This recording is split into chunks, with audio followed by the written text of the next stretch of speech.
Alpha Condé, en cette phase cruciale de construction de la démocratie et des bases d'une administration de développement, est pour moi un stimulant inestimable. Mesdames et messieurs, nous ne pouvons pas faire une prise de service là sans jeter un coup de projecteur parce que nous avons occupé un poste qui ici est sur notre économie et en y ressortant les enseignements lumineux, enrichissants, qui sont les suivants. Il vous souviendra que notre pays, la Guinée, à la prise du pouvoir du président Alpha Condé en 2010, est sorti d'une longue période de crise politique ayant entraîné la rupture de nos relations avec les organisations financières internationales. Cette période était caractérisée par une dégradation des finances publiques, le doublement des dépenses publiques, la violation des procédures de passation des marchés publics, le déficit budgétaire énorme, essentiellement financé par la Banque centrale de la République de Guinée à une hauteur de plus de 6 000 milliards et une accumulation d'arriérés extérieurs. En 2010, le taux d'inflation était de 21% avec un taux de change du franc guinéen qui s'est déprécié sur le marché libre de 25% au cours de l'année 2010. Après l'élection de son Excellence, Monsieur le Président de la République, le professeur Alpha Condé en 2010, une panoplie de mesures de redressement financier et économique a été déclenchée. Ces démarches ont été couronnées de succès et ont permis la reprise des relations de la Guinée avec le FMI et la Banque mondiale en 2011. Le défi immédiat du gouvernement a été de restaurer la stabilité macroéconomique et budgétaire, ce qui fut obtenu. Le point culminant de tous ces efforts a été, n'en doutez guère, l'annulation en faveur de la Guinée de sa dette à hauteur de 2,1 milliards. Messieurs et madame, ce tour d'horizon est loin d'être bouclé. Il va s'étendre sur le volet des dépenses et aussi sur celui des recettes. Il serait fastidieux d'étaler tout cela ici maintenant. Au titre des réformes structurelles, la mise en œuvre du programme de réforme des finances publiques a été poursuivie avec l'appui des partenaires techniques financiers. Ces réformes ont concerné essentiellement la rénovation du cadre juridique et réglementaire de la gestion des finances publiques, la loi organique relative aux lois de finances et le règlement général de gestion budgétaire et de la comptabilité publique. Dans cet exercice, il est loin de nous la prétention exorbitante de faire un tableau exhaustif. Cependant, tous ces bons résultats sont à mettre à l'actif de vous, travailleurs du ministère de l'économie et des finances et travailleurs du ministère délégué du budget. L'occasion est opportune pendant cette période de sublime, ce moment chargé internationalement d'histoire, pour que, au nom des deux cabinets, nous remercions toute l'équipe, tous nos directeurs, tous nos chefs de division, les syndicats, tout le monde, que nous adressons un satisfecit tout mérité.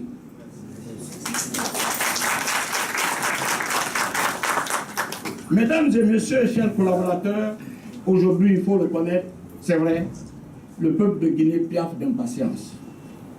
Aujourd'hui, il est vrai, les attentes sont nombreuses.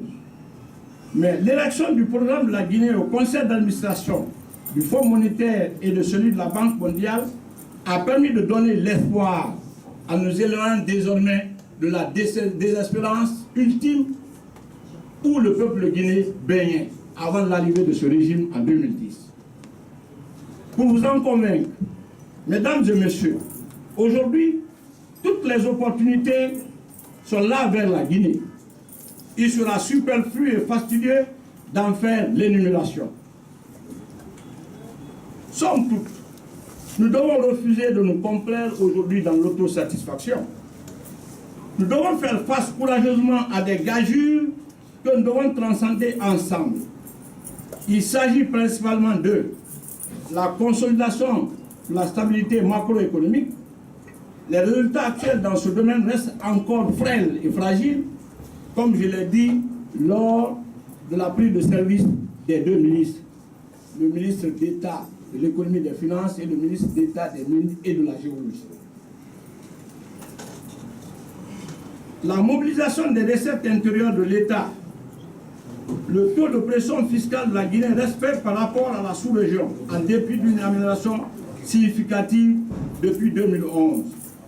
La mobilisation et la gestion de l'aide publique.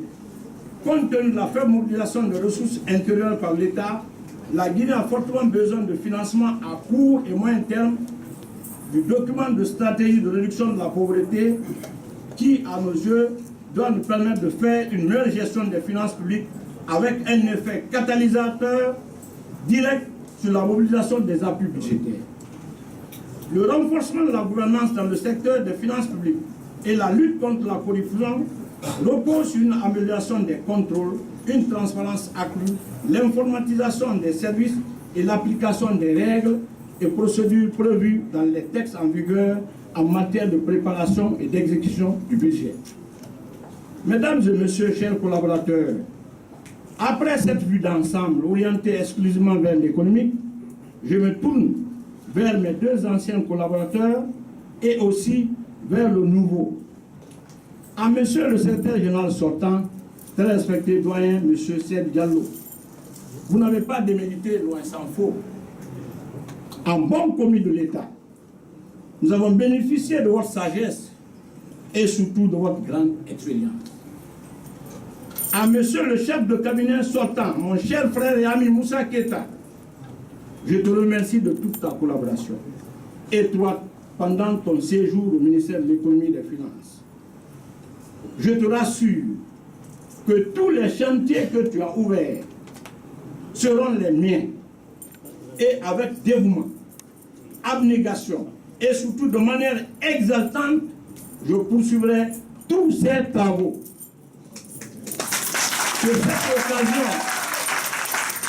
cette occasion me soit opportune pour dire que je suis loin d'être ce turiféraire invétéré qui dit que M. Moussa Keita est un jeune frère, au fond de mon cœur, cela ne se traduit pas en acte, même quand vous serez appelé à d'autres fonctions. Je vous souhaite bonne chance, je m'impliquerai personnellement pour que mon frère Moussa Keita, qui est un grand ouvrier de l'État, continue à être un ouvrier de l'État.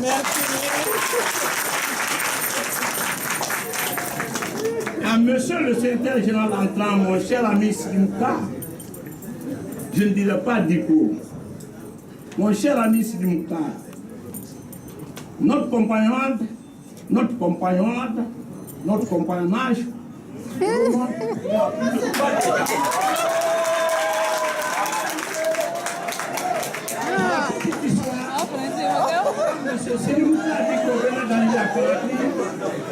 il a été mon condisciple à la faculté des sciences administratives et juridiques de Belleville en 1977. De 1977 à ce jour, faites le calcul, c'est plus de 3 décades et 6 ans, ce qui fait 36 ans de relation, 36 ans d'amitié.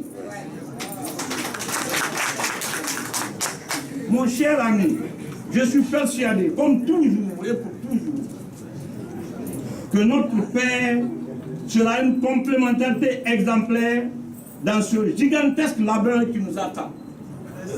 Labeur qui va être marqué par le saut de l'efficacité, labeur qui va être marqué par la continuation des réformes engagées, labeur qui va être marqué par notre coefficient d'utilité à toute cette bigarrée-là qui est dans l'attente et qui compte sur nous.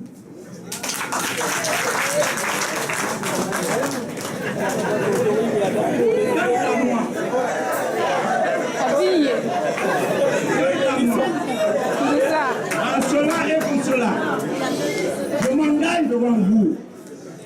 Certes, vous êtes une foule bigarrée, une foule compacte, mais aussi vous ressemblez à ce que j'appelle une grandeur assemblée. Cette grandeur assemblée à la faveur de cette randonnée exceptionnelle. Je m'engage solennellement devant vous.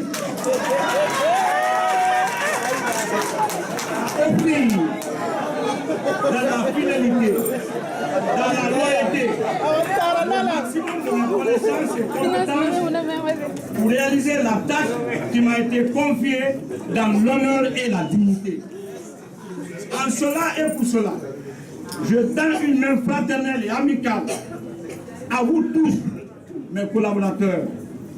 À mon avis, je considère que le service public est une contrainte et surtout une obligation de résultat.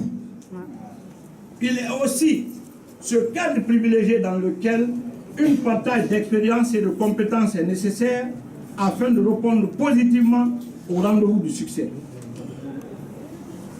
Nous nous tiendrons donc prêts à accompagner les ministres en charge de l'économie, son Excellence, le ministre d'État Mohamed Yare, et le ministre délégué du budget, mon ami Ousmane Condé, pour toutes les sommes d'expérience que nous avons partagées ensemble, que nous allons continuer encore à partager ensemble. Monsieur le ministre du budget, je vous rassure quant à moi que nous serons entièrement à votre disposition de nuit comme de jour pour vous aider à réussir dans votre mission, pour que la continuation ne connaisse pas de répit par rapport aux jalons que nous avons posés, jalons posés et qui ont eu de bons résultats, et nous souhaiterons que vos résultats encore soient meilleurs aux nôtres. Puisse le Tout-Puissant me donner toutes les forces et toute la santé, mais aussi toute la sagesse et la compréhension d'esprit pour assumer avec hauteur les responsabilités qui s'attachent à ma nouvelle fonction de chef de cabinet au sein du ministère de l'économie et des finances. Amen. Messieurs et madame, je vous remercie d'être venus. Vous devez comprendre l'émotion qui m'étreint. Messieurs et madame, nous comptons sur vous pour que les chantiers qui sont déjà ouverts, nous puissions les achever ensemble. Mesdames et messieurs, notre disponibilité ne fera pas défaut. Je lis à travers les yeux toute cette attente. Cette attente-là, par le Tout-Puissant, nous ferons en sorte que nous soyons à la hauteur de vos attentes. Pour que la Guinée, à partir du redressement financier et économique engagé sous la houlette du président Alpha Condé, continue à briller de mille feux. Puisse le Tout-Puissant donc répandre sur notre pays, la Guinée, toute sa protection divine. Notre commune adhésion à soutenir la vision du chef de l'État, le professeur Alpha Condé, sera le gage du succès de notre action commune. Messieurs les travailleurs des finances, vous constituez tous les fleurons de l'économie guinéenne. Et ces fleurons de l'économie guinéenne, nous serons à vos côtés pour que les grands chantiers qu'on va dessiner de nos mains, que ces chantiers-là puissent être achevés dans l'intérêt supérieur du peuple de Guinée. Que Dieu bénisse la Guinée et les Guinéens. Je vous remercie pour votre bien-être.